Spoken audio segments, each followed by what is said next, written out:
com a paz do Senhor. Na oportunidade, os irmãos de pé, vamos fazer a leitura da palavra de Deus.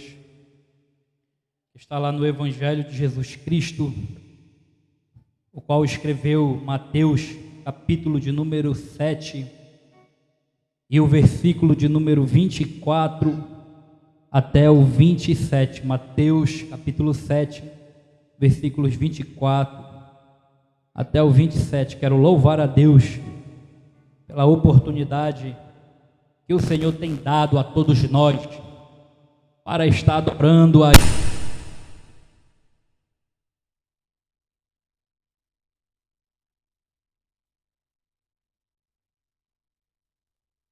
nesta congregação.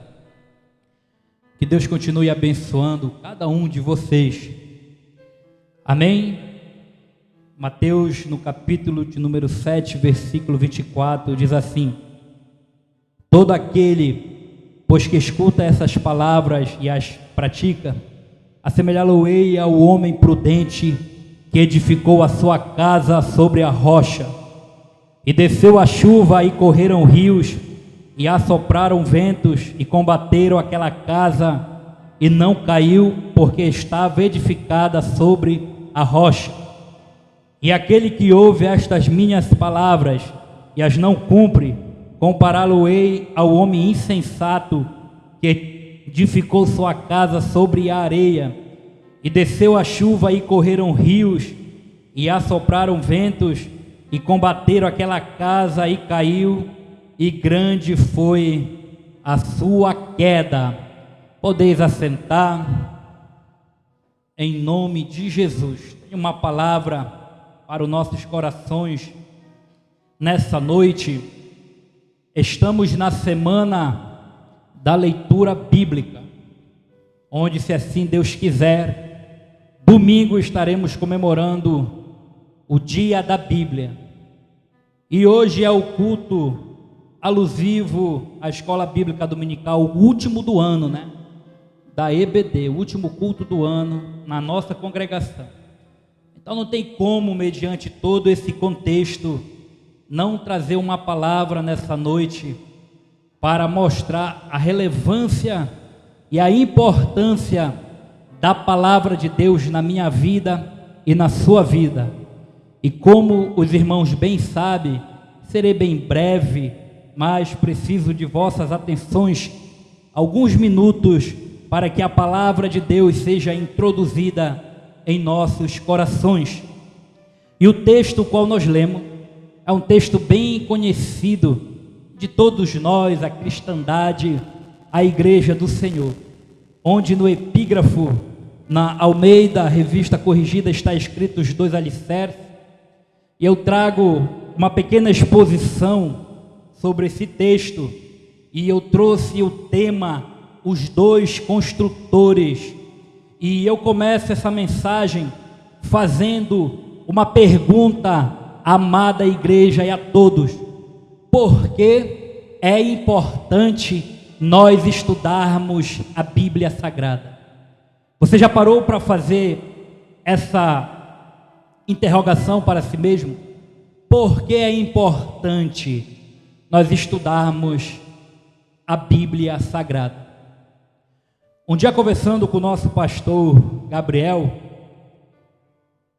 há uma virtude que eu admiro muito dele, uma delas, que é de interpretar a palavra de Deus corretamente. O pastor Gabriel, íamos para a sua fazenda, ia conversando, e eu tirei essa dúvida. Eu perguntei: pastor, me tira uma dúvida. Quando o Senhor chega no culto, que já tem passado a leitura da palavra, o Senhor pergunta: onde o irmão leu? Aí nós falamos: olha, o irmão leu em tal livro, em tal capítulo e versículo. Aí o pastor abre, e naquele mesmo capítulo que foi lido, ele começa a pregar, e ele prega fazendo uma interpretação bem exata da palavra de Deus. Aí eu perguntei para ele: pastor, isso é o Espírito Santo que lhe revela na hora, ou qual é o segredo? Ele me falou: é o Espírito, mas eu também estudei.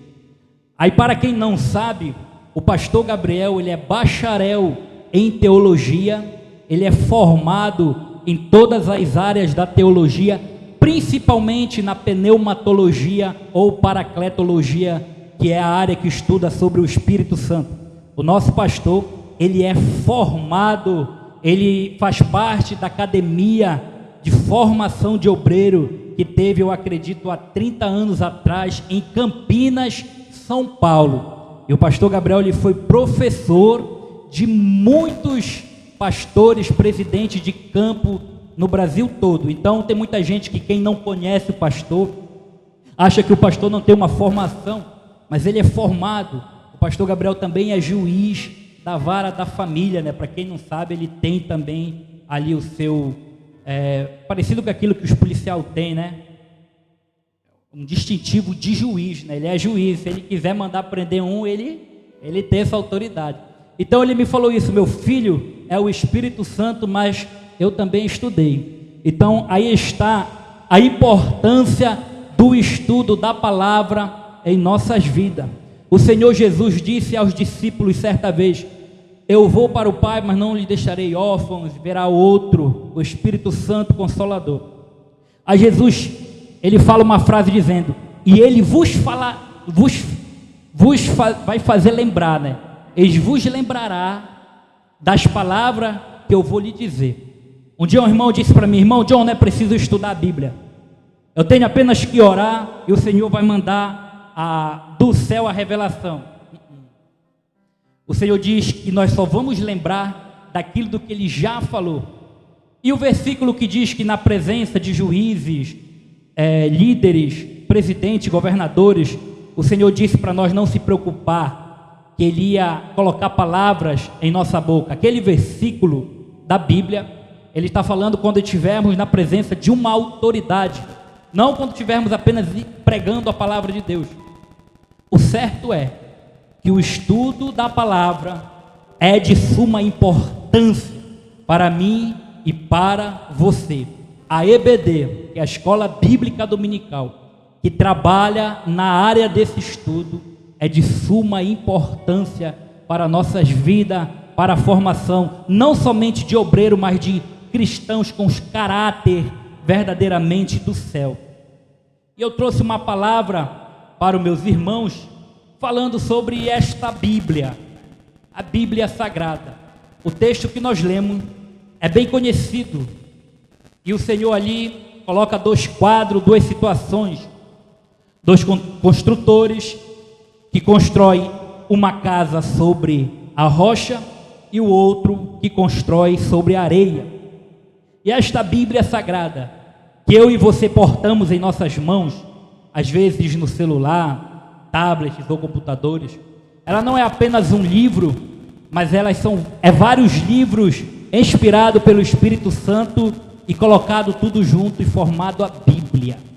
Para quem já cursou o ensino médio fundamental, sabe que a Bíblia é derivada de biblioteca, né? Por isso Bíblia Sagrada é um conjunto de livros inspirado por Deus, mas ela não é apenas um livro, mas sim ela é a palavra de Deus. A Bíblia, ela é tão perfeita que há um século atrás ela era o livro mais vendido de todo o mundo.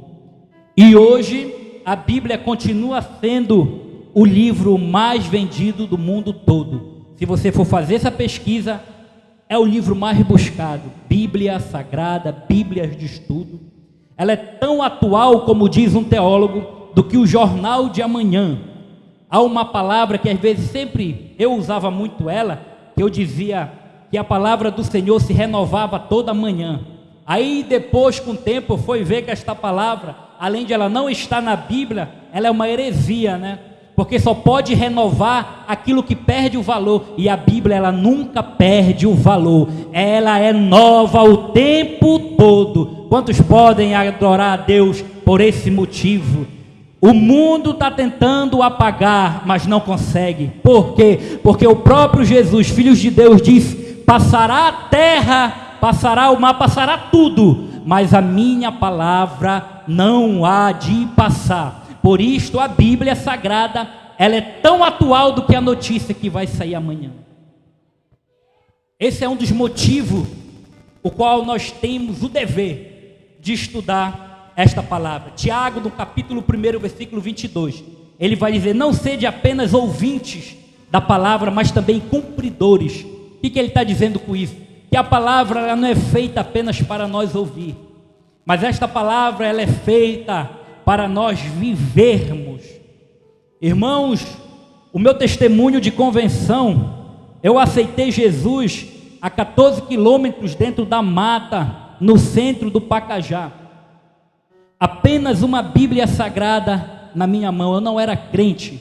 E eu comecei a ler a Bíblia, eu chegava de tarde, guardava o meu caminhão, ia para o barraco, e eu começava a ler a Bíblia, e a Bíblia foi me despertando, foi me libertando, foi deixando as coisas do mundo, e quando eu mais parei para pensar, eu já era um crente, só lendo a Bíblia. Tá certo que uma pessoa me presenteou com a Bíblia Sagrada, e ela evangelizou de certa forma, porque ela me deu a Bíblia, então eu comecei a ler. Quando passou mais ou menos 2 meses, eu procurei uma congregação mais próxima, e lá naquela congregação eu aceitei a Jesus. Por incrível que pareça, com 1 ano mais tarde eu virei dirigente daquela congregação, mas eu fui liberto lendo esta palavra. Quanto mais eu lia a Bíblia, mais me dava vontade de ler. Quando eu terminei de ler a Bíblia, aí eu disse: eu estou preparado para continuar lendo ela de novo. E a Bíblia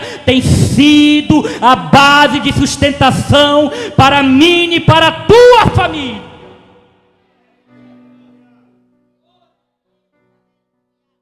Quando Jesus usa esse termo, eu fui procurar o contexto, e Jesus estava pregando ali nas regiões da Palestina, não certamente dentro de Jerusalém. E a região da Palestina, ela é parecido com a nossa região no seu clima tropical, né? Uma hora chove, é frio, outra hora é quente. E lá no verão, a maior parte do verão acontecia como foi agora no verão passado no Amazonas, né? Seca total. Então uma boa parte da Palestina secava, alguns lagos e rios secavam, formando assim grandes bancos de areia. E por incrível que pareça, tinha pessoas que construíam casas naquela areia. Tinha pessoas que quando se formava, eles construíam seus barracos para ficar às vezes mais perto um pouco da água, para ver se conseguiam um alimento. Então, para não ficar muito distante, nós vamos construir a nossa casa aí embaixo. Então, chegava o inverno e aquela área toda era inundada, assim levando todas as casas que estavam ali abaixo. Isso me chamou a atenção, que acontecia naquele período em que Jesus pregava. Aí Jesus pega aquele contexto e usa para pregar a palavra dele, para anunciar o seu evangelho. E ele diz que aquele que escuta essas palavras e as pratica, não é comparado ao homem que construía a sua casa sobre areia. Porque na primeira inundação, aquela casa ia ser levada, porque não era alicerçada no lugar firme. O que acontece? Paulo diz em Timóteo, aconteceu muito isso no tempo dele, casas que eram levadas pela inundação, casas espirituais. Paulo tinha obreiros que abandonavam ele por causa do evangelho. Quando a perseguição começava, muitos viravam a costa e desistiu de pregar, de ir adiante com esta palavra do Senhor. Quando nós desistimos de algo, ou alguma coisa que foi a mim confiada, e falhamos com aquilo, é sinal de que estamos colocando a mão no arado, olhando para trás. Quando o povo de Israel, não todos, mas um monte deles, Deus abriu o mar vermelho e o povo passou por dentro. Que milagre extraordinário. Quando ele chega lá do outro lado, eles começam a lembrar do que eles tinham lá no passado, lá no Egito. Casas que não eram firmadas, pessoas que não eram firmadas. E quando, na hora da angústia, da luta, da guerra, eles começam a desmoronar. Por isso a importância da minha e da tua casa está firmado na palavra de Deus. Porque se estiver firmado na palavra de Deus, nem eu e nem você corremos com medo do perigo, porque o nosso alicerce é Jesus de Nazaré. Porque ele mesmo diz que ele é a rocha inabalável. Livro de 1 Coríntios, no capítulo